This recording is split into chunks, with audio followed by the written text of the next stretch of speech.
오늘 본문 말씀을 중심으로요, 약한 자들이 중심이 되는 교회라는 제목으로 함께 은혜 나누도록 하겠습니다. 자, 우리를 예수 믿는 사람들, 그래서 그리스도인이라 이렇게 얘기를 합니다. 얕잡아 보는 얘기로는 예수쟁이들 이런 뜻이기도 하지요. 그리스도인이라는 말이요, 헬라어로 크리스티아누스라는 단어인데, 이 단어의 유래를 제가 좀 말씀을 드리면 사도행전에서 그 유래를 찾습니다. 예루살렘에서 예수님께서 승천하신 이후에 오순절 성령을 임하시고 굉장히 뜨거워 있을 때에, 그때에 스데반을 바울이 죽이지요. 사울이 스데반을 죽이는 그 일 이후로, 스데반 순교 사건 이후로 사람들이 사방으로 흩어지게 됩니다.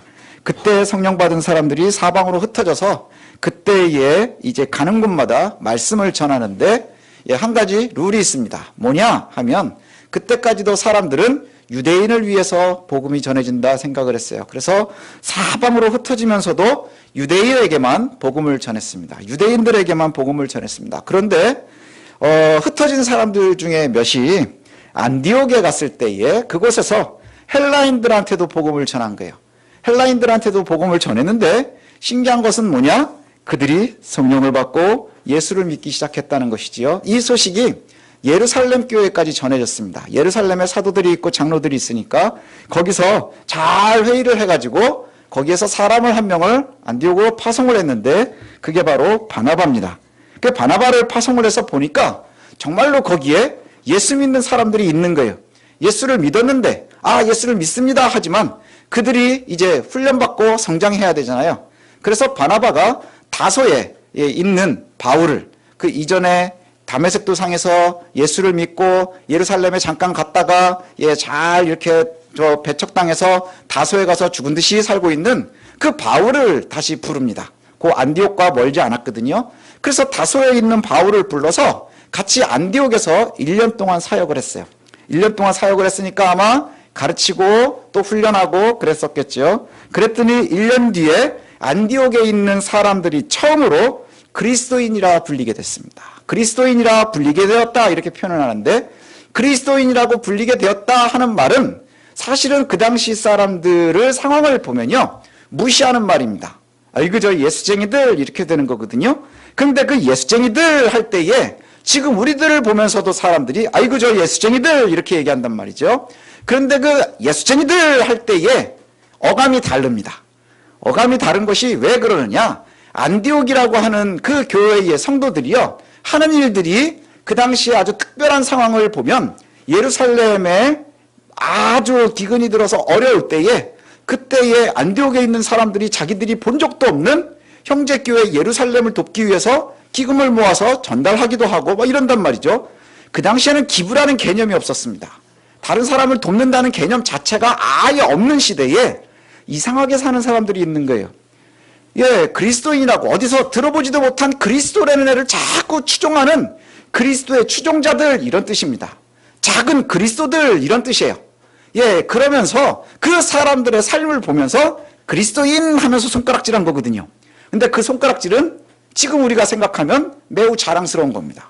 왜냐하면 예수 때문에, 예수를 닮아서, 예수 같아 보여서 손가락질을 당한 거예요. 그런데 요즘에 예수쟁이들 하고 손가락질할 때는 뭡니까? 정말 손가락질입니다. 왜 그러느냐? 뉴스에 나오는데 목사가 이랬대, 교회가 저랬대, 아이고 알고 보니 장로래, 이런 이야기들 때문입니다. 그리스도인이라는 말의 크리스티아누스, 이게 작은 그리스도 혹은 그리스도의 추종자 이런 뜻입니다. 우리가 만약에 손가락질을 당해야 한다면 그리스도랑 비슷한 것 때문에 손가락질을 당해야 됩니다. 예수님도 이 땅에서 손가락질 당하고 비난당하시고 그리고 죽으셨거든요. 우리도 그래야 한다는 것이죠. 우리가 그리스도인이잖아요. 예수를 믿는 사람이잖아요. 그럼 우리는 정말로 작은 그리스도여야 합니다. 그리스도의 추종자들이어야 합니다. 작은 그리스도인은 어떻게 살아야 하느냐 하는 것이죠. 그게 바로 성경이 우리에게 요구하고 있는 모습입니다. 우리가 지난주까지 14장을 읽었는데 14장에 보면 강한 자와 약한 자를 대비하면서 이렇게 얘기를 했죠. 오늘은 그 뒤에 이제 거의 마무리입니다. 12장부터인가가 우리 성도들에 대한 삶을 이야기하는데, 거기에 보면 오늘 15장부터가 이제 결론 부분으로 들어갑니다. 아까도 우리가 함께 읽었었던 1절을 보면 마음이 강한 우리는 마땅히 믿음이 약한 자의 약점을 담당하고 자기를 기쁘게 하지 아니할 것이라 이렇게 말씀해요. 믿음이 강한 자들에게 집중을 합니다. 너희들 믿음이 강한 자들은 잘 들어 이 얘기입니다. 믿음이 강한 우리는 이렇게 얘기를 하는 걸 보면 그 누가 믿음이 강한 자들인지를 잘 알 수 있습니다. 바울에게 속한 사람들입니다. 바울이 얘기하면서 믿음이 강한 우리는 이렇게 얘기한다는 건 누군가 저쪽이 있고 그 다음에 우리랑 비슷한 사람들이 있다는 것이죠. 그럼 이 얘기는 뭐냐? 그럼 앞서 1장부터 얘기하고 있었던 율법이, 율례가, 행실이, 음식이, 규례가 우리를 망가뜨리지 못해라고 하는 참 복음의 진리를 잘 알고 있는 강한 믿음과 지식을 소유한 사람들입니다. 그러니 우리가 어떤 음식도 우리를 망가뜨리지 못하고 어떤 율법의 행함 이런 것이 중요한 게 아니라 오직 의인은 믿음으로 말미암아 사는 거야 라고 하는 것을 정확하게 알고 있는 믿음이 강한 우리는 이렇게 받아들이면 됩니다. 그러면 믿음이 약한 자의 약점을 담당하고 자기를 기쁘게 하지 아니할 것이라 이렇게 얘기를 해요. 두 가지를 얘기합니다. 하나는 뭐냐? 믿음이 약한 자의 약점을 담당해야 된다. 이게 첫 번째고요. 두 번째는 자기를 기쁘게 하지 않는다라고 하는 것이 뒤에 따라 나옵니다. 담당한다. 약한 자의 약점을 담당한다. 이렇게 얘기하는데 바스타조 이게 짊어진다 이런 뜻입니다. 짐을 짊어진다. 나는 강한데 우리는 강하다 스스로 얘기를 하니까 저기 연약한 사람들이 있으면 그 사람들의 약점을 내가 짊어져야 된다 이겁니다. 우리는 가끔 가다가 교회들이 잘못되어 가고 있는 모습들이 있어요. 뭡니까? 믿음이 강하다라고 생각하는 사람들이 나는 믿음이 강해라고 스스로 자신을 자부심을 갖고 있는 분들이 어떤 실수를 범하느냐? 약한 자들에게 내 짐을 짊어지게 하려 한다는 거예요. 그게 로마 교회에서도 있었던 일이고 지금 우리들 속에도 있다고 하는 것이지요. 바스티조 너희들이 짊어지라 할 때는 강한 사람이 약한 사람의 것을 짊어줘야 하는 거예요.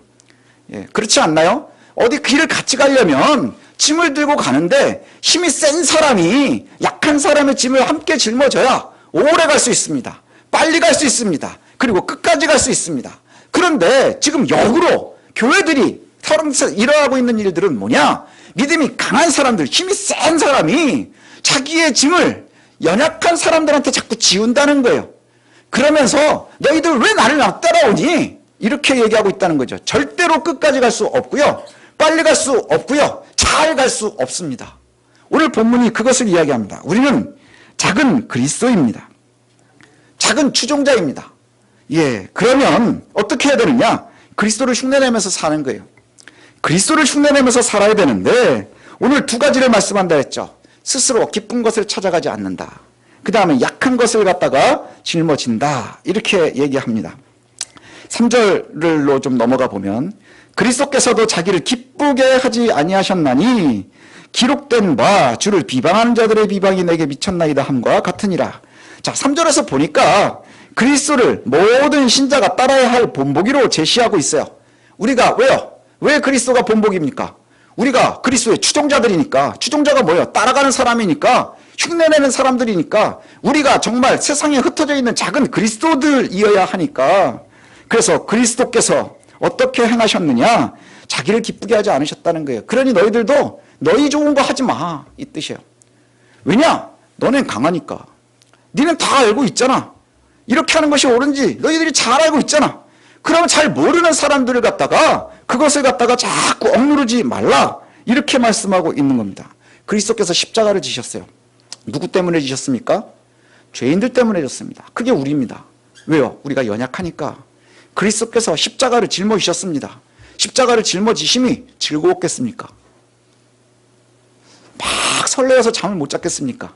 십자가 지기 전날, 아이들 소풍 가기 전날처럼, 막 우리 어렸을 땐 미꾸사꾸라 그랬나요?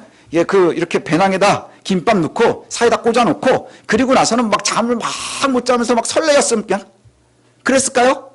잠을 못 잤어요. 왜냐? 너무 부담스러워서 기도하시느라고. 그러나 그리스도께서 그 자신의 기뻐하는 것을 하지 않으셨다. 그게 뭐예요? 십자가를 지셨다. 기쁨을 따른 게 아니라 십자가를 감당하셨답니다. 그 약한 것을 짊어지라 이렇게 말씀하는데, 그럼 약점이라는 게 뭘까? 예, 연약한 자들의 약점은 뭘까요?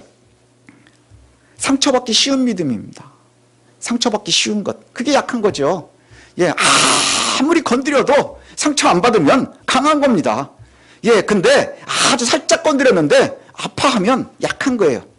예, 우리 지우가 지금은 힘이 좀 세져서 좀 그렇겠지만, 예, 우리 교회 비유를 이렇게 하니까 좀 어려운 게, 우리 교회 아이들은 힘이 다 세요. 예, 아무튼 연약한 아기가 우리 황창식 집사님을 이렇게 톡 쳤어요. 얼마나 큰 충격을 줄까요? 분노는 좀 올라오겠지만 충격은 주지 못할 겁니다. 근데 우리 황창식 집사님이 아기들이 이뻐서 좀 세게 만지면 자지러질 겁니다. 그렇죠? 자지러질 겁니다. 그게 바로 약한 겁니다. 아주 작은 충격에도 쉽게 상처받는 믿음, 그것이 바로 약점입니다. 연약한 자들의 약점은 바로 그것이지요. 믿음이 강한 신자들이 누리는 그 모든 자유를 잘 누릴 수 없다는 거예요. 누릴 수 없다는 것이죠. 이렇게 하면 또 좀 버텨내고 저렇게 하면 버텨낼 수 있지만, 믿음이 연약한 자들은 상처받기 쉬운 믿음을 갖고 있기 때문에 어떤 면에서도 다 상처를 받기가 쉽다는 거예요. 믿음이 강한 사람이 있다는데 저렇게 해도 되나? 상처받을 수 있다는 것이죠. 그것 때문에 바울은 고기를 먹지 않겠다 이렇게 얘기를 하잖아요. 이들의 연약함은 기꺼이 믿음이 강한 성도들이 짊어져야 되는 겁니다. 짊어져라 이렇게 말씀합니다. 또 7절에 가면 아주 이 명령이 선명해집니다. 7절, 그러므로 그리스도께서 우리를 받아 하나님께 영광을 돌리신 것 같이 너희도 서로 받으라 이렇게 말씀되어 있어요. 결론입니다. 서로 받으라. 서로 받으라 이렇게 되어 있는데, 받으라라고 하는 단어가 프로스 람바노라고 하는 말인데, 이것을 뜻을 그 안에 따지면 영접해라 이런 뜻이에요. 영접해라, 친구로 삼아라, 또 허락하라, 함께 교제하라 이런 뜻입니다. 이게 우리 교회들이 보면 우리 교회는 좀 그런 것은 적지만 상처받았다 하는 분들을 보면 이런 이야기들을 많이 합니다. 믿음이 강한 사람들, 이런 사람들이 자꾸 손가락질하고 배척하고 싶어 한다는 것이죠. 너는 이러니까 우리랑 하면 안 돼. 너는 저러니까 저러면 안 돼. 그러나 예수님께서도요, 차마 가까이 오지 못하는 세리 삭개오를 직접 부르셨습니다. 그리고 그의 집에 유하셨습니다. 또 예수님께서는요, 창기들을 찾아가셔서 가까이 하셨습니다. 죄인들과 가까이 하셨습니다. 오히려 믿음이 강하다 스스로 자신하는 바리새인과 사두개인들과 멀리 하셨습니다.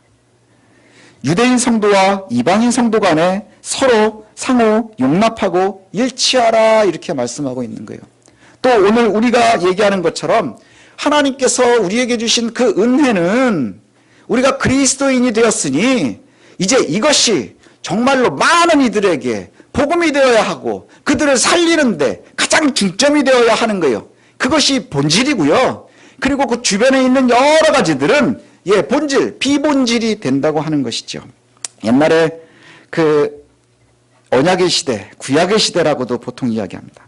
유대인들과 이방인들은 함께할 수 없는 분열된 백성들이었잖아요. 그렇죠? 태어날 때부터 아브라함의 자손 이렇게 얘기한단 말이죠. 그래서 그것을 구분하는 가장 큰 것이 할례였습니다. 음식 규례였고요.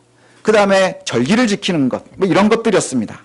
그래서 이것을 잘 지키느냐 못하느냐가 성도냐 아니냐, 아니면 그 사람이 진짜 유대인이냐 아니냐 하는 신분을 구분하는 것이 되었었어요. 그런데 그것 때문에 유대인들이 스스로를 과시하게 됐습니다.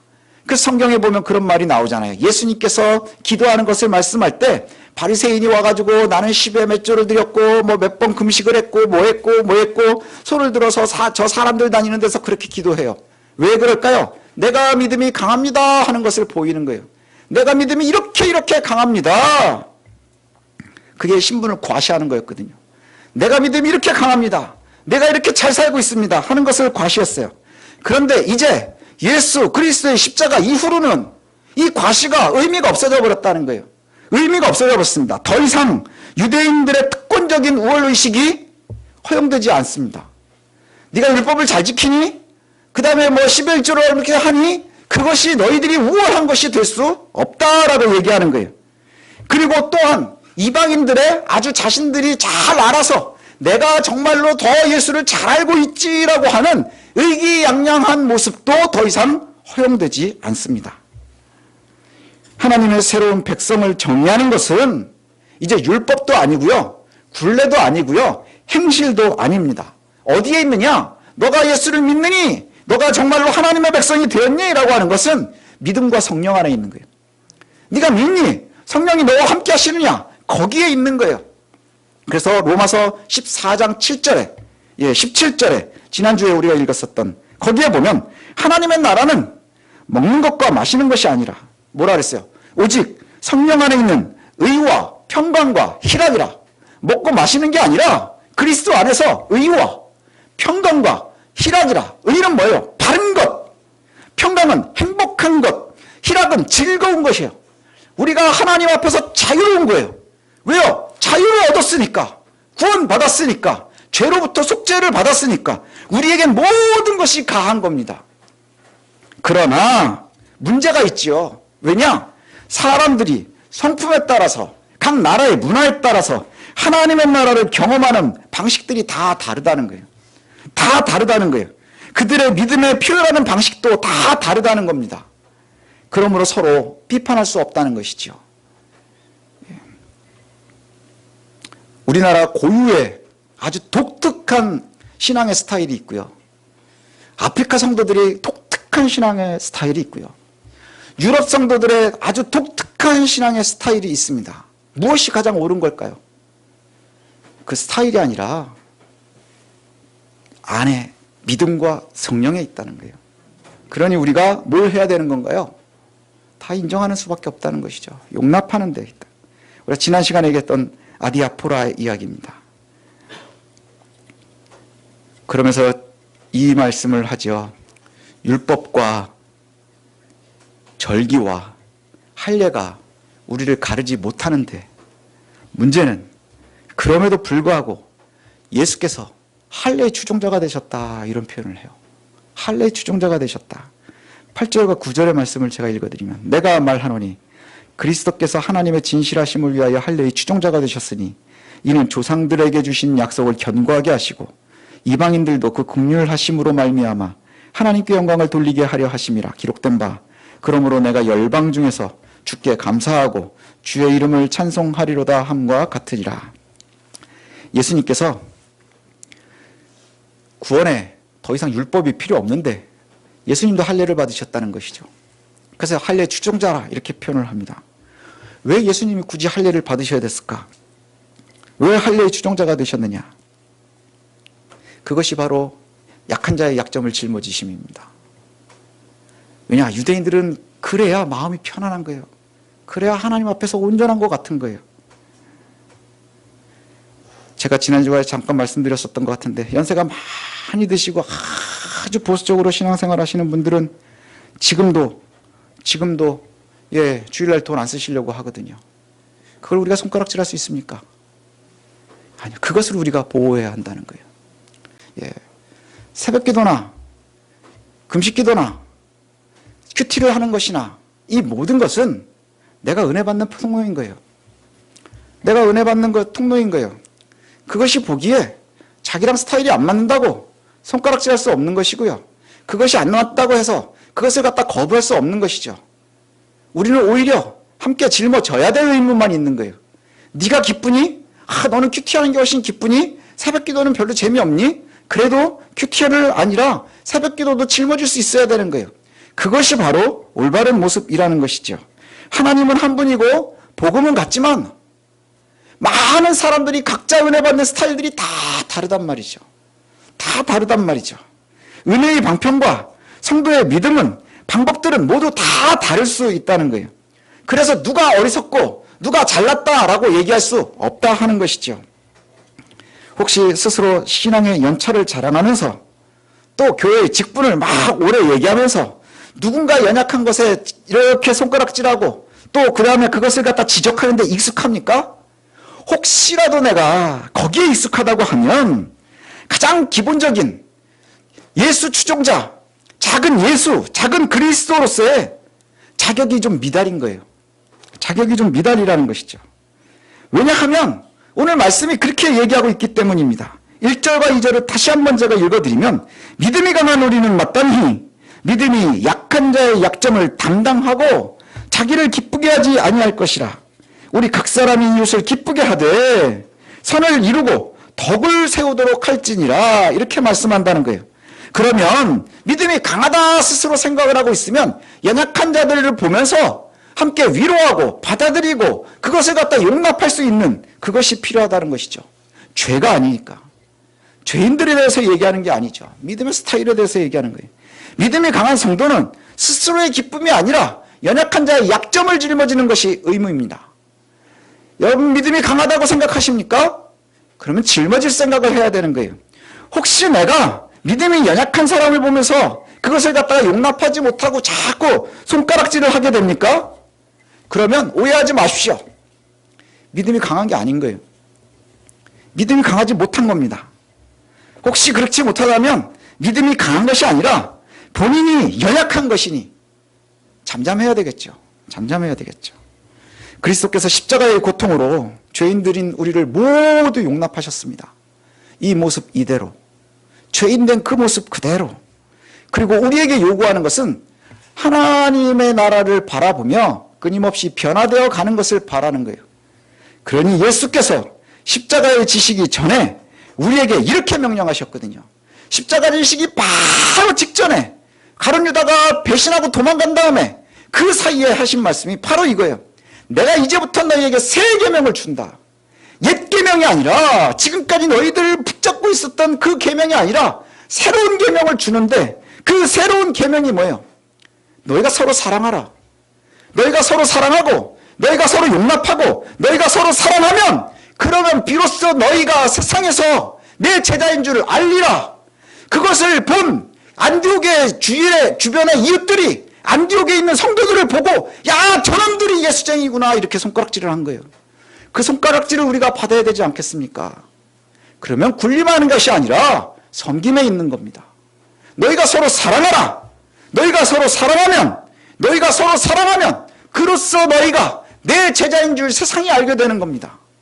내가 자꾸 강조할 필요가 없는 거예요. 너희가 서로 사랑하면, 너희가 서로 용납하면, 너희가 서로 섬기면, 너희가 연약한 것을 서로 같이 짊어지면 너희는 작은 그리스도가 되는 것이고 그리스도의 진정한 추종자들이 되는 거야. 진짜 성도가 되는 거야. 이렇게 말씀하고 계세요. 이제 우리가 좀 한번 다시 우리의 모습들을 되돌아봤으면 좋겠습니다. 예수 믿는다는 게 뭔가요? 예수 믿는다는 게 뭘까요? 오늘 본문을 보면 예수 흉내내는 겁니다. 예수인 척하고 살아가는 거예요. 나 죽었어 나는 예수요 하고 살아가는 겁니다. 그게 예수쟁이들의 길입니다. 예수쟁이들의 길입니다. 안디옥의 예수쟁이들은 손가락질을 당했지만 그것이 하나님의 나라를 가는 길이었어요. 지금 우리가 예수쟁이라고 손가락질을 당하는 것은 우리의 실수 때문인 것을 기억하시기 바랍니다. 이제 우리가 참된 예수쟁이다운 삶을 우리가 좀 살았으면 좋겠습니다. 그래서 우리가 이웃들을 바라보며 또 예수를 아직 모르는 이들을 바라보며 우리가 입간판 노릇을 해야 되는 거예요. 그렇죠? 우리가 간판 노릇을 해야 되는 거예요. 거물로 높이 있는 십자가의 모습이 우리의 모습이 되어야 되는 거예요. 우리를 바라보며 사람들이 뭘 봐야 돼요? 그리스도를 봐야 되는 거예요. 우리를 보면서 예수쟁이의 모습을 봐야 되는 거예요. 저놈들은 뭐지? 안디옥 교인들을 보면서 저놈들은 뭐지? 쟤들은 왜 저렇게 어이없이 살지? 저것들 이상한 놈들인 것 같은데? 그러나 거기에서부터 복음이 전포됩니다. 안디옥 교회에서부터요. 그리스도의 복음이 세상을 정복해 나가는 거예요. 저와 여러분들이 안디옥의 성도들과 같았으면 좋겠습니다. 믿음이 강한 우리가 연약한 이들 모두 감당하고 받아들이고 또 교제하면서 그렇게 그리스도의 모습을 이끌어갈 수 있는 저와 여러분들이 되시기를 소원합니다.